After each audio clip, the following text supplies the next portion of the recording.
மற்றொரு அண்மை செய்தியை பார்த்து வருகிறோம். அமலாக்கத்துறை வழக்கிலிருந்து விடுவிக்க மறுத்த முதன்மை அமர்வு நீதிமன்ற உத்தரவுக்கு எதிராக முன்னாள் அமைச்சர் செந்தில் பாலாஜி தாக்கல் செய்த மேல்முறையீட்டு மனு தொடர்பாக அமலாக்கத்துறை பதிலளிக்க உத்தரவானது பிறப்பிக்கப்பட்டிருக்கிறது. இது தொடர்பான மேலும் விவரங்களோடு இணைகிறார் செய்தியாளர் மதியழகன். தற்போது விவரம். சட்டவிரோத பணப்பரிமாற்ற தடை சட்ட வழக்கில் அமலாக்கத்துறையால் கடந்த ஆண்டு ஜூன் 14ஆம் தேதி கைது செய்யப்பட்ட முன்னாள் அமைச்சர் செந்தில் பாலாஜி இந்த வழக்கில் இருந்து தன்னை விடுவிக்க கோரி சென்னை மாவட்ட முதன்மை அமர்வு நீதிமன்றத்தில் மனு தாக்கல் செய்திருந்தார்.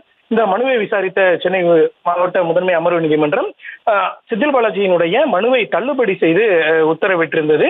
இந்த நிலையில் இந்த உத்தரவிற்கு எதிராக செந்தில் பாலாஜி சார்பில் சென்னை உயர்நீதிமன்றத்தில் மேல்முறையீட்டு மனு தாக்கல் செய்யப்பட்டுள்ளது. இந்த மனு நீதிபதிகள் S. M. Subramaniam, V. Sivagnanam அமர்வில் இன்றைய தினம் விசாரணைக்கு வந்தது.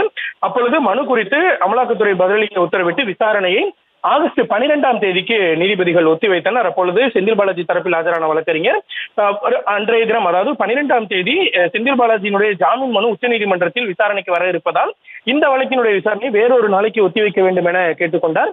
இதனை ஏற்றுக்கொண்ட நீதிபதிகள் விசாரணையை ஆகஸ்ட் 14ஆம் தேதிக்கு ஒத்திவைத்து உத்தரவிட்டுள்ளனர்.